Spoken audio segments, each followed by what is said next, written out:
Agora então a ouvir o nosso próximo orador, a quem eu também evidentemente agradeço muito o facto de aqui estar, o professor Adonai Agnolin, também não sei exatamente se estou a pronunciar corretamente, mas formado em Filosofia com uma especialização em História das Religiões pela Universidade de Padova, Itália. É doutorado em Sociologia, pós-doutorado em História Social pela Universidade de São Paulo, no Brasil, onde realizou também a sua livre docência. Desde 2003 é professor associado em História Moderna no Departamento de História da Universidade de São Paulo, onde investiga sobretudo e trabalha sobre a área da História Moderna, com ênfase em História Moderna e Colonial, História das Religiões, História da Reforma e da Contra-Reforma, Catequese, Missionação, Missões Jesuíticas, Colonização e Mediação Cultural entre os continentes europeu, americano e asiático, e também dedicando-se também à antropologia histórica. Passo-te então a palavra com muito gosto para nos falar sobre este tema do mundo de Lutero entre lei, consciência e fé, um problema jurídico e uma perspectiva histórico-religiosa. Muito obrigada, professora Adonai.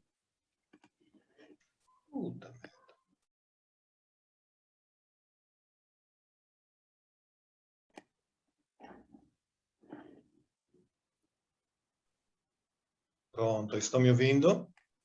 Sim, perfeitamente, perfeitamente. Não sim. tenho muita intimidade com esse específico sistema. Boa noite para vocês nas Europas, por minha parte. Agradeço muitíssimo pelo convite, pela consideração decorrente desse convite.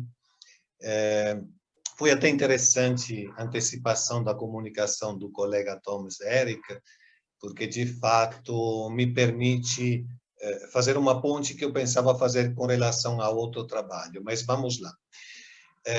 Sendo que eu tentei preparar alguma coisa absolutamente nova, num tema que me é caro e numa perspectiva que não é a perspectiva do Tom Eric, de História do Cristianismo, mas é uma diferente perspectiva, aquela histórico-religiosa. Diria que a introdução do Tom Eric me permite até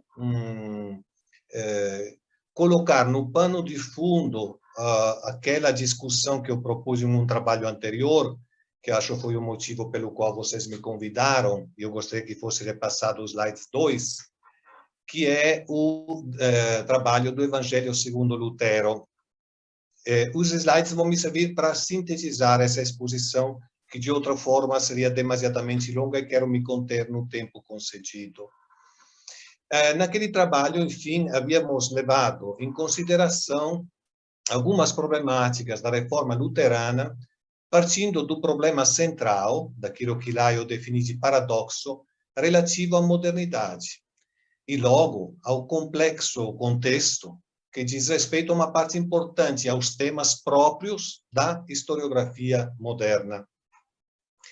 Ora, levando em consideração e, como dizer assim, mantendo presente como pano de fundo aquele percurso, mas eu diria parte também de um percurso que é aquele proposto pelo Tom, nesse específico trabalho, que é absolutamente inédito e diria quase ousado, espero que possam apreciá-lo e criticá-lo devidamente, como convém nesse caso, nesse específico trabalho, tendo em vista o convite para essa comunicação, eu pensei de propor esta novidade, uma outra perspectiva problemática historiográfica, digamos assim, que encontra alguns referenciais de ordem histórico-religiosa.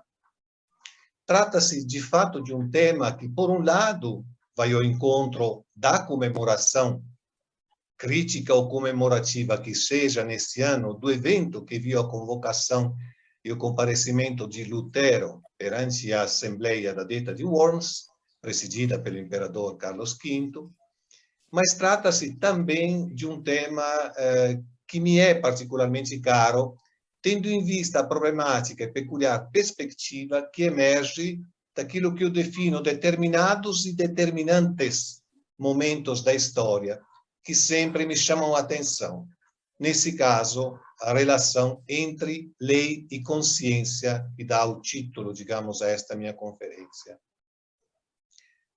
Segundo o testemunho histórico que possuímos, depois da condenação, em junho de 1520, por parte do Papa Leão X, com a publicação da bula Exsurge Domine, em seu comparecimento perante a Assembleia Imperial da Dieta de Worms, quando era esperada uma abjuração dos seus escritos, desde as 95, mas sobretudo os escritos terríveis, diria, de 1520, Lutero pronunciou-se da seguinte forma, bastante inquieta e significativa.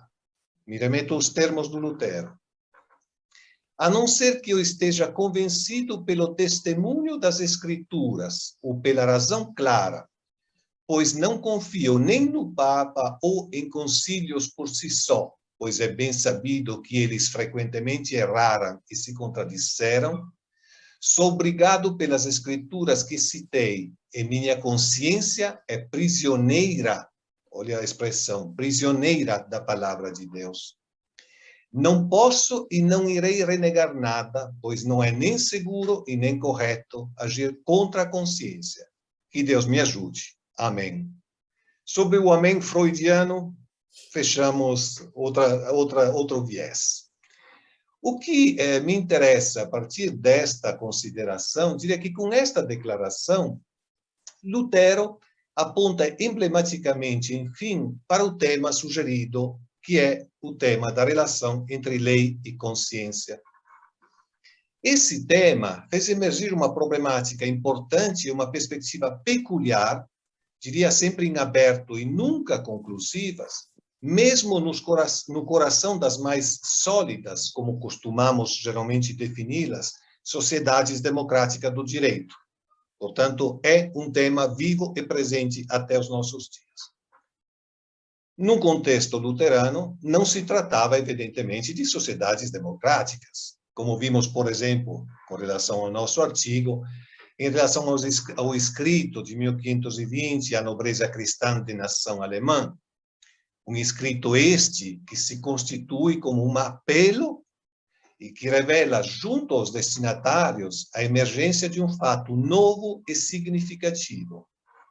Isto é, nesse escrito, Lutero falava não em termos teológicos, mas em termos políticos, e partindo de fundamentos históricos. Nele, ainda, Lutero aponta para seus destinatários privilegiados, isto é, o imperador e a nobreza alemã. Tratava-se, então, de uma sociedade estamental, de classes, chamadas em causa quanto às suas responsabilidades, isto é, no plano de uma orientação e de uma obrigação que nós definiríamos de direito. Em outro contexto, em uma outra época, isto é, na Índia, na passagem do século XIX para o século XX, portanto, em um contexto histórico geral, no qual havia se firmado os Estados modernos, mas, no caso específico da Índia, no interior de uma sociedade colonial e de castas, aquela indiana, Mohandas Gandhi, um advogado nacionalista e anticolonialista, especializado em ética política indiana, elaborou um sistema de resistência não violenta para liderar a campanha bem-sucedida para a independência da Índia do Reino Unido, tornando-se, enfim, um inspirador dos movimentos dos direitos civis e pela liberdade no mundo em geral.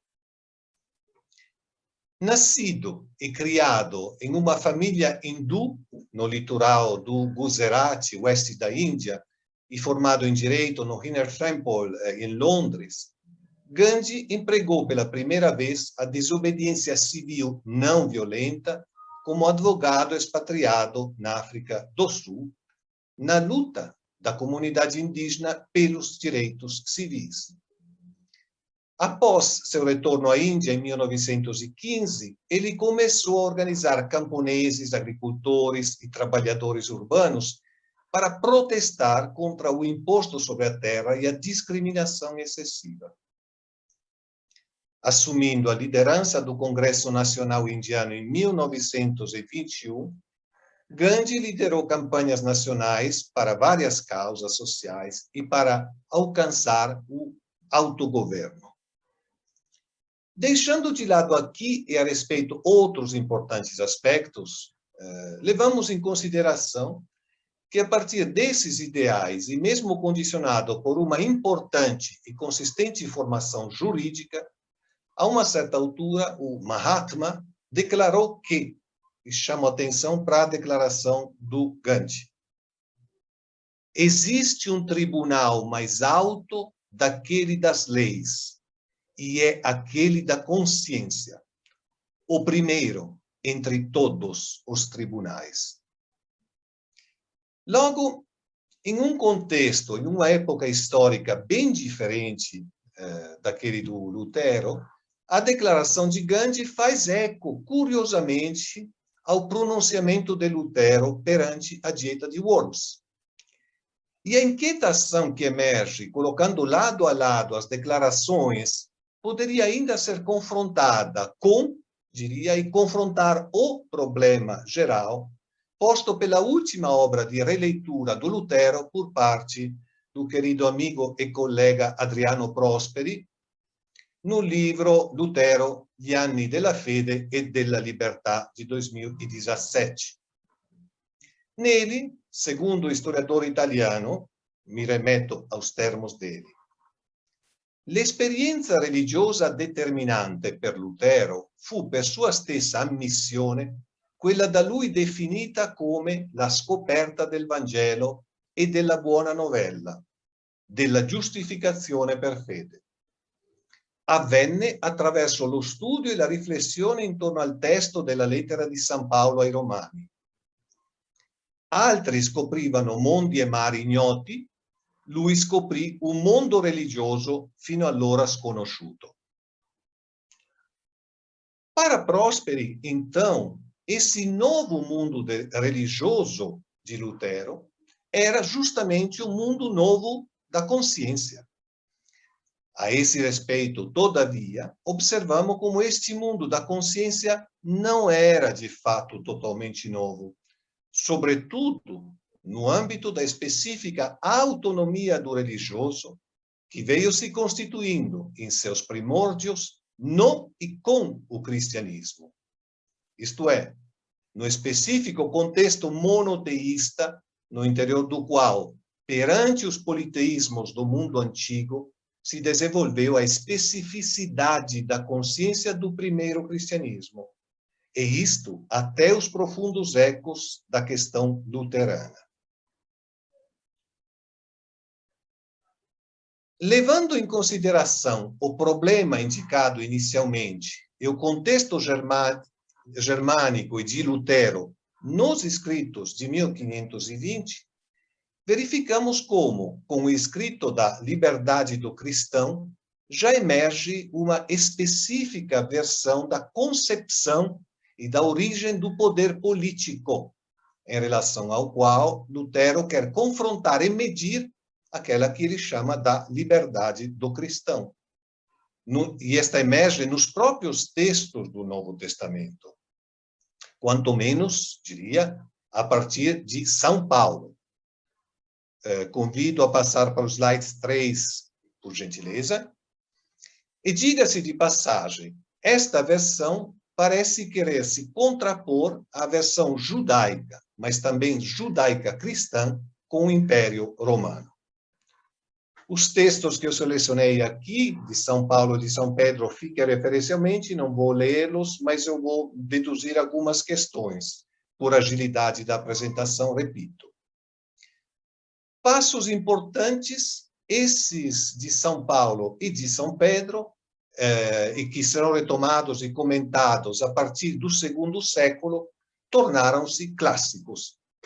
Sobretudo aquele paulino, com finalmente a centralidade exemplar e dos êxitos inesperados que adquirirá para com as disruptivas consequências, justamente na sua retomada por parte do agostiniano Lutero no século XVI. Finalmente, a significação geral dessa postura do cristianismo diante do poder político, resulta bastante clara. Trata-se de obedecer à autoridade política enquanto sustentada pela autoridade divina.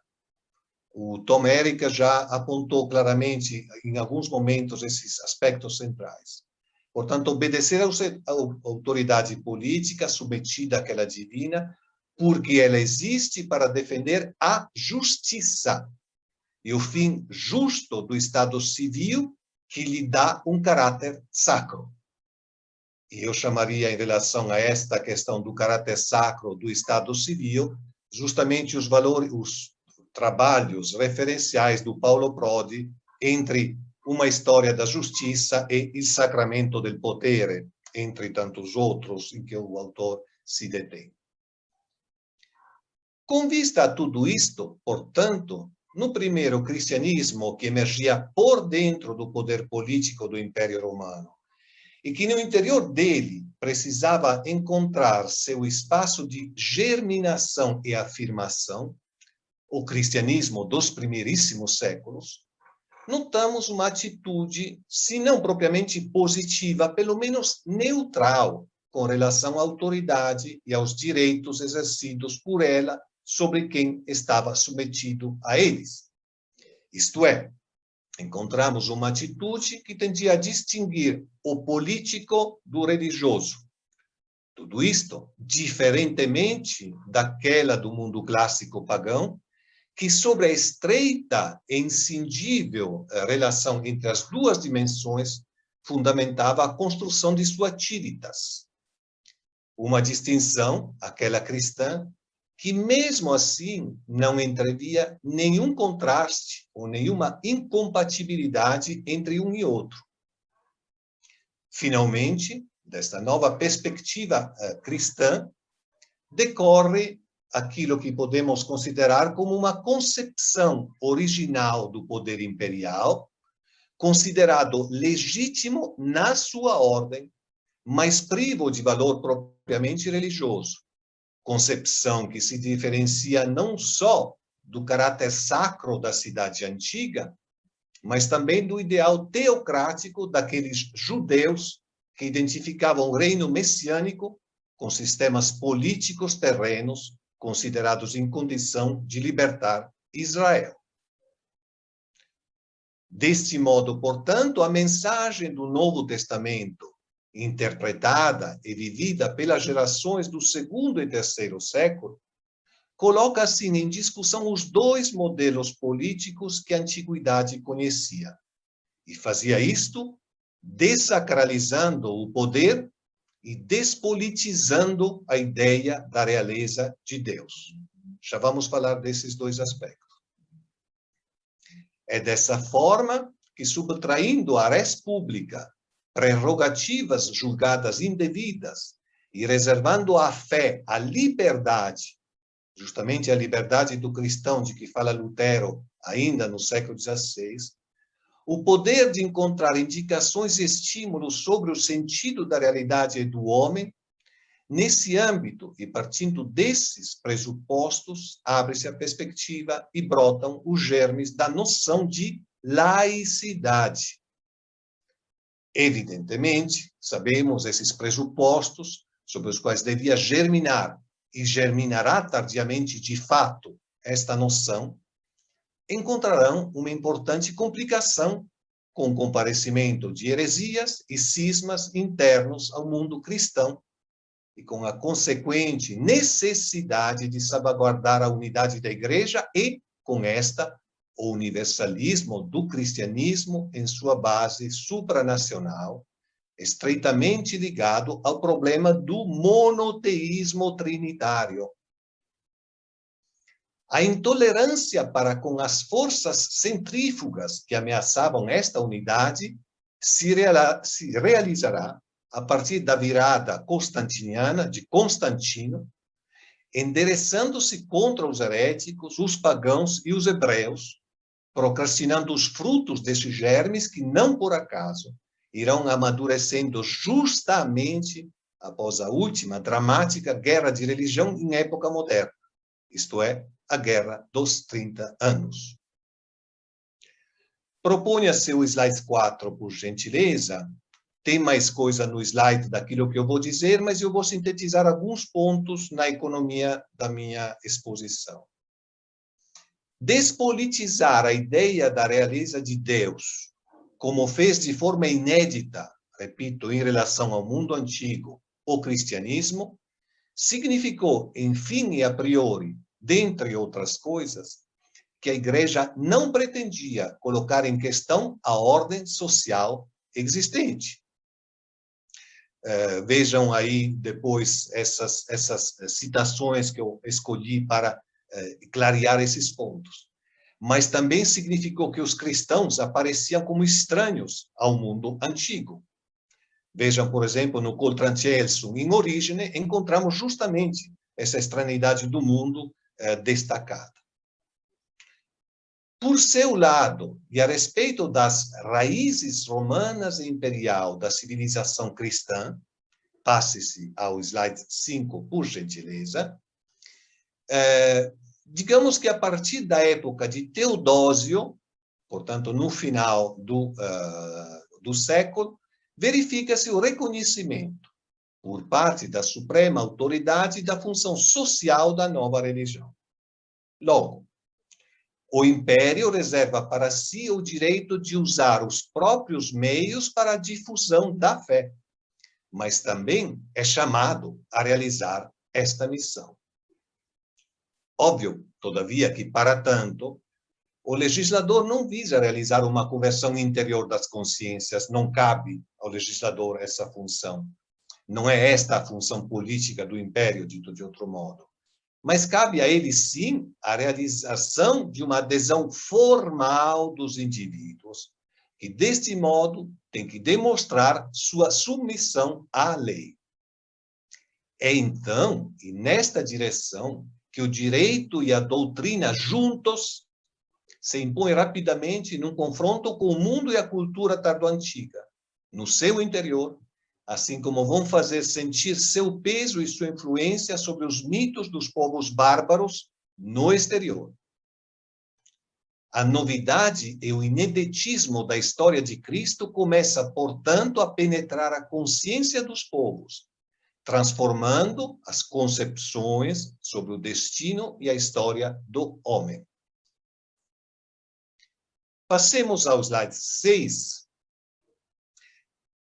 A transformação cristã dessas concepções, que eu acabo de dizer, de destino e história, construiu, enfim, essa nova consciência, na medida em que penetravam nela e se tornavam permeáveis com relação a ela. E, finalmente, a novidade e o ineditismo da história cristã naquele momento histórico nos restituem, justamente, a formação histórica de um religioso, que, de fato, é uma categoria única e propriamente ocidental, que se desenvolve historicamente ao redor de um monoteísmo que se inscreve e se realiza na base do anterior universalismo cívico, a res publica da antiguidade romana. É importante, considero, termos presente esses aspectos para entendermos o fato de que a própria dialética cívico-religioso afunda suas raízes na cultura da Roma Antiga, onde, na Roma Antiga, pela primeira vez, se distinguiu um campo de ação cívica realizado através da dialética público-privado de um campo de ação religiosa, realizado através da dialética sacro-profano. Tal distinção operou também depois de Roma e da cristianização da romanidade, no mundo tardo-antigo, mesmo que em termos, digamos, não propriamente romanos, ou com certeza não em vista da edificação de uma república, como acontece na Roma Antiga, que é, esta república, finalmente incompatível, por exemplo, com a estrutura monárquica medieval. Aludimos, evidentemente, a respeito à longa e inacabada luta pelas investiduras. Mas a readquisição dos termos propriamente romanos, vejam bem, começa com a recuperação humanística da humanidade republicana, que finalmente marca o fim da Idade Média e o começo da Idade Moderna. É a época na qual, perante essa retomada, inclusive pelo papado, além que pelos homens de igreja do Renascimento, se perfila e sucessivamente se realiza a ruptura implícita na proposta de Lutero, com seu ideal agostiniano e paulino de um retorno ao Evangelho, segundo os termos do Prósperi. Passemos, por gentileza, ao slide 7. Finalmente, portanto, devemos prestar atenção ao paradigmático modelo da Roma Antiga, à sua dialética cívico-religioso, para entender também a especificidade e a novidade da religião cristã. Isto porque a fundação da liberdade de consciência, repito, a fundação da liberdade de consciência, se inscreve justamente nos interstícios da divisão e entre a esfera civil e aquela religiosa. É nesse espaço, podemos dizer, que se cria o espaço novo da consciência, impensável no mundo antigo. Os pródromos desta fundação se encontram no fato de que, com sua ação por dentro do Império Romano, os cristãos querem mostrar sua recusa de prestar culto a deuses que consideram falsos e que identificam com os demônios, enquanto os pagãos, por sua vez, veem na conduta dos cristãos uma declarada hostilidade para com a res pública. Duas são as incriminações que se dirigem, portanto, aos cristãos. Primeiro, o crime religionis, que consiste na recusa de reconhecer e praticar a religião da civitas romana. Segundo, o crime maiestatis, ou seja, a recusa de jurar para o genium Caesaris e, mais em geral, de participar às festas celebradas em homenagem ao imperador. É nesse contexto e nesse confronto, enfim, que emerge o problema da consciência e do seu significado. Nesse contexto, e a partir deste momento, então, torna-se possível a distinção, veja-se bem, até então inédita, impossível a ser pensada, de dar a César o que é de César e a Deus o que é de Deus. Portanto, é nesse quadro que devemos entender a fundação cristã da liberdade de consciência. Ela é conexa com o reconhecimento do valor de cada indivíduo, com o reconhecimento que há no homem algo que escapa a qualquer ingerência humana, mesmo aquela da res pública, na medida em que esta última sacraliza o poder. Passemos, por gentileza, ao slide sucessivo, número 8. Para os romanos, a fides era, sobretudo, a lealdade entre dois sujeitos, e esta lealdade marcava a reciprocidade entre eles. O famoso ditado romano do ut des. Esta é a questão da reciprocidade. Veja-se bem, essa característica determinava não somente as relações entre humanos, melhor cidadãos, e a reciprocidade é parte essencial da cidadania, mas determinava também as relações entre contraparte humana e divina. Neste último caso, portanto, a fides romana previa um grau de reciprocidade, inclusive por parte de uma divindade. Assim, por exemplo, a fides, entendida por Cícero como ajuda de um Deus, representa uma obrigação na reciprocidade por parte da divindade. Ora, nada disto se verifica com relação à noção de fides cristã, segundo o exemplo de Agostinho. Neste caso, a fé em Deus se configura apenas como uma expectativa, isenta de obrigação e de relação de reciprocidade. Emerge daqui a enigmaticidade, eu diria, da graça, que vai caracterizar também a sua conotação no século XVI.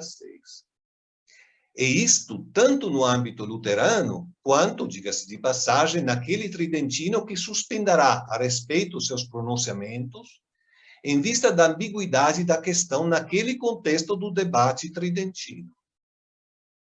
Se quisermos, a fé, neste caso, é apenas uma abertura e uma expectativa para não saberia como definir-lo, Deus imprevisível, enigmático, subtraído a qualquer previsibilidade e regra de reciprocidade, para uma salvação transcendente o mundo. Isto é, trata-se de uma salvação subtraída a este mundo, às suas regras, às suas civitas, com as regras que a determinam e da qual se desprende esta salvação. E veja-se bem, a esse respeito, não será por acaso que podemos colher ainda os aspectos peculiares e característicos da fide cristã, diferenciada daquela romana, segundo o exemplo de Agostinho, em um momento peculiar da Idade Moderna, aliás, em um dos seus marcos iniciais, justamente no agostiniano Lutero, em sua teologia do desespero. Em sua fase inicial, que eu chamaria mais revolucionária, subtraída a qualquer possibilidade de controle e de administração econômica e da economia da justiça, por parte dos homens, isto é, por parte da instituição eclesiástica. Trata-se, enfim, da resposta que Lutero encontra e a qual se entrega, frente à primeira teologia do desespero. Qual resposta? A resposta é enraizada justamente em uma teologia da graça em suas raízes paulinas, e sem qualquer possível reciprocidade por parte humana. Finalmente, a fundamental diferença entre a fides romana e aquela cristã se resume no fato de que a primeira funda a cidade dos homens, enquanto a segunda funda a cidade de Deus, agostiniana. Dito de outro modo, a primeira brota do homem e da história, enquanto a segunda brota do céu e desce sobre os homens. Nesta perspectiva, e a partir desta, digamos assim, particularidades invertidas, podemos dizer que os deuses romanos se definem, eu diria provavelmente todos os politeísmos antigos, se definem e agem em função de uma salvação relativa, de uma salvação no mundo, enquanto o Deus cristão define e age em função de uma salvação absoluta, eterna, enfim, da salvação do mundo. Em vista de tudo isto, podemos entender melhor, enfim, o convite de São Paulo, isto é, de que para a salvação desse mundo não bastava mais a antiga fidelidade a Deus, isto é, para São Paulo, a observância de sua lei, mas era preciso a fé no reino dos céus. Ainda, em vista de tudo isto, portanto, constatamos que a especificidade da construção fideísta cristã se rege sobre a perspectiva da salvação eterna. Peculiaridade do Deus cristão é aquela dele existir em função desta salvação e do reino dos céus. Vamos, então, às conclusões. Peço que seja projetado perfeito e obrigado nos slides para acompanhar minimamente.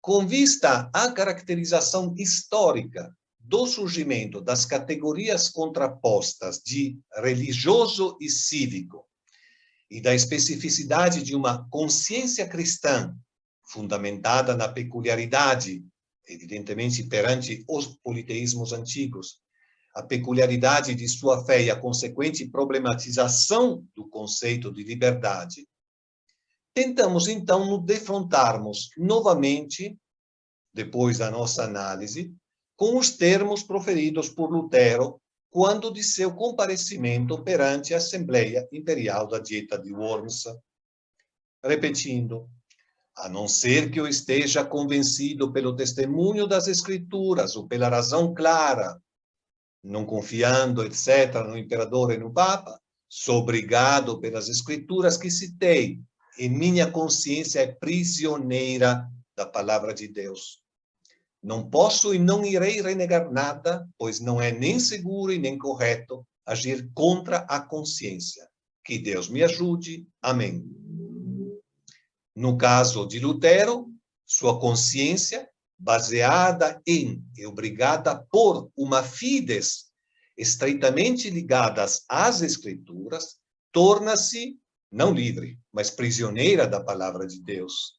Ao mesmo tempo em que ele, com esta fides, se desvincula, isto é, se torna livre, das normativas legais perante o império e o papado. Por seu lado, a oposição da consciência de Gandhi surge como contraposição à lei de uma outra dimensão imperial, aquela colonial, britânica e, sobretudo, para ele, em um seu contexto não monoteísta, desafia os próprios fundamentos hinduístas da sua casta. Depois de sua formação jurídica inglesa, em sua estadia na África do Sul, operando enquanto advogado, ele mesmo, Gandhi, relata: eu aprendi a descobrir o lado bom da natureza humana e a entrar nos corações dos homens. Eu percebi que a verdadeira função de um advogado era unir partes separadas. Fecha as aspas.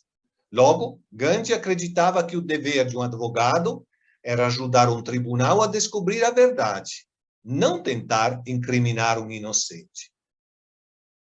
De volta à Índia, em 1915, Gandhi passou a exercer o papel de conscientizador da sociedade hindu e muçulmana sobre a luta pacífica pela independência indiana, baseada no uso da não-violência. Não-violência que, portanto, baseava-se no uso da desobediência civil. Todos esses dados servem apenas, pretendo levá-lo em conta por isto, neste limite desta comunicação, apenas para apontar uma aproximação entre protagonistas de contextos e com resultados tão diferentes que permite colocar em focos o problema central desta breve reflexão que eu propus para vocês. Isto é, o confronto entre o exemplo de Lutero e de Gandhi relativamente à contraposição entre duas formas, nem sempre coincidentes, às vezes, diria até mesmo, dicotômicas, de entender a instância jurídica do tribunal e, por outro lado, aquilo que poderíamos definir como, uso a expressão do célebre livro do Prósperi, o Tribunal da Consciência. Para tanto, perante a declaração de Lutero em Worms, podemos confrontar quanto declarado pelo Mahatma. Existe um tribunal mais alto daquele das leis, e é aquele da consciência, o primeiro entre todos os tribunais. Em termos comparativos e diferenciais, o confronto entre Lutero e Gandhi permite colocar no centro da nossa atenção, enfim, aquele problema, ou melhor diria, aquela série de problemas a que nos referimos inicialmente, e que de fato pode ser caracterizado por uma série de perguntas que, acredito, fazem plenamente sentido ainda na sociedade contemporânea em relação às nossas ações cotidianas. Algumas dessas perguntas, inquietações, diria. A consciência individual é mais importante das leis coletivas? É claro que também as leis se baseiam sobre ou representam um momento da consciência. Veja o exemplo dos 10 mandamentos. Em vista disso, a lei seria incompatível com a consciência? Outra questão. Será que um juiz de um tribunal não pode acreditar, ou quanto menos apostar, realmente num tribunal da consciência? Mais uma pergunta. E se a resposta à última pergunta fosse positiva? o remeter-se de um juiz à lei da consciência não seria um encaminhar-se em direção à anarquia, ao fracasso do sistema de justiça coletiva garantida por um tribunal? Ou não seria, de algum modo, um impulso em direção a algum progresso? Vamos deixar essas e outras perguntas em suspenso. Perguntas inquietantes, mas importantes. Quem sabe, nem mesmo elas possam encontrar qualquer resposta unívoca que ofereça alguma solução ao problema. No final das contas, como historiadores sabemos, que trata-se sempre de um problema de equilíbrios que são postos e solucionados apenas historicamente. Mas o que importa nessa nossa reflexão é que o problema está posto e acreditamos, merece atenção. E, sobretudo, importa observar como a reflexão historiográfica pode apontar a especificidade e a peculiaridade do percurso todo ocidental, que unicamente pôde determinar a abertura do problema e da inédita alternativa indicada. Seus fundamentos, enfim, se realizam naquela que o meu mestre Raffaele Petazzoni chamava de a revolução do monoteísmo cristão, realizada por dentro do Império Romano tardo-antigo. Como observamos, isto ocorreu com o surgimento da alternativa entre a autoridade do direito e a liberdade da consciência, partindo de uma despolitização da realeza de Deus, que se afirmou juntamente ao reconhecimento imperial da função social da nova religião cristã. Momento e movimentos históricos que criaram a característica e até então inédita contraposição cristã entre religioso e cívico, cada vez mais naturalizada até os nossos dias, que refletem ainda 2000 anos de respiração do cristianismo, gostaria de definir desta forma. A partir desta contraposição, enfim, realiza-se aquela que podemos considerar enquanto fundação da liberdade da consciência, que encontra uma das suas mais importantes etapas históricas de formação justamente na posição e nos termos expressos por Lutero perante a Dieta de Worms, e que estabelece uma relação privilegiada entre esta consciência e a fides, que é peculiarmente cristã, não simplesmente religiosa, como entendemos equivocadamente hoje. É propriamente cristã, porque própria da história do cristianismo, e, enquanto fruto da história do cristianismo, é naturalizada, na medida em que o cristianismo ainda entrava em contato com as outras culturas por meio de sua expansão imperial. E isto em toda a sua história, incluindo aquela da expansão europeia na Idade Moderna, até aquela do Império Britânico, que herdou esse movimento de expansão, constituindo sua ponte entre a expansão moderna e sua definição por dentro do próprio século XX. E a extensão dessa característica projetada no religioso em geral é aquela que fundamenta a desobediência civil em uma verdade da consciência que, em uma das fronteiras do Império Britânico, segundo o próprio Gandhi, tornar-se-ia, enfim, um tribunal mais alto daquele das leis. Abria-se nesse contexto uma outra face e configuração histórica como um eco significativo daquela desobediência civil afirmada por Lutero num contexto de Worms. E realmente, no limite do tempo que me é concedido, passo para o slide 10, fechando mesmo. Num contexto alemão da modernidade, como vimos em nossa anterior contribuição, que remete ao artigo do Evangelho segundo Lutero, o monge agostiniano utilizou a autonomização do religioso perante o cívico para subtrair-se, em nome da consciência, à obediência de leis papais e imperiais que não concediam espaço a essa separação. Como um movimento não isento de traços, às vezes fortemente violentos, uma vez encaradas as consequências da ruptura, Lutero encontra proteção junto aos príncipes do território germânicos, rompendo finalmente a unidade entre império e papado e abrindo espaço para a configuração do Estado autonomizado moderno, que, não por acaso, não é ainda um Estado definido geograficamente, mas é um Estado confissional.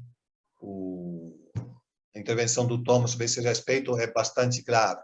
Isto é um Estado definido na base de uma profissão de fé. Se quisermos, é um Estado inscrito nas consciências, mas vamos deixar de lado esse outro aspecto.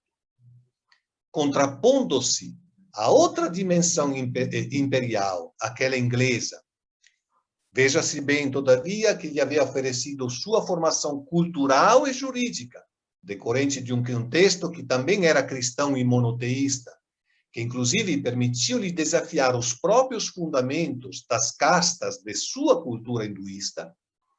Num contexto indiano do começo do século XIX, a consciência de Gandhi tornou-se incentivo para a produção de um inédito universalismo naquele contexto oriental, dando vida a uma luta pacífica pela independência indiana.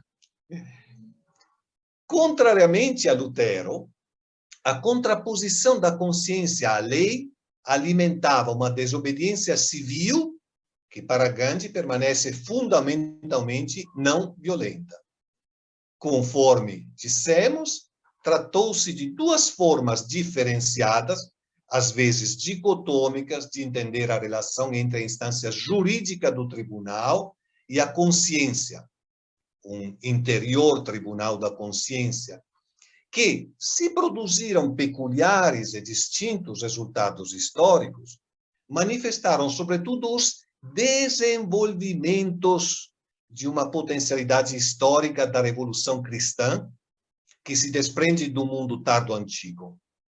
Uma potencialidade essa que abre espaço a uma forte capacidade de desestabilização que, encenadas de forma exemplar por Lutero e pelos decorrentes eventos históricos sucessivos a 1521, repercutiu ainda no começo do século passado, num contexto indiano de descolonização, mas em outros análogos contextos também, ao longo de toda a primeira metade daquele século. E, concluindo, e não por último, se reapresenta ainda hoje esse problema no interior do contexto ocidental, naquela que foi sendo definida enquanto uma específica crise do direito entre o direito da moral, de um lado, e a moral do direito, do outro, segundo os significativos termos da obra do Paulo Prodi, em Uma História da Justiça, me parece de lembrar. Trata-se daquela justiça, aliás, que está sempre no centro da preocupação e das atenções de Martinho Lutero. Desde as 95 teses, leve-se em consideração quanto o conceito de justiça é fundamental. Então, uma justiça que, nesta crise do direito vivenciada ainda na sociedade de hoje, subscreve-se dentro desse percurso que eu tentei tratar, sobretudo, e finalmente, podemos dizer, entre as 95 teses e o posicionamento do Lutero diante a dieta de Worms, que, de algum modo, celebramos, ou melhor, é o pretexto para a nossa discussão odierna. Muito obrigado pela atenção. Muito obrigada a nós, professora Adone.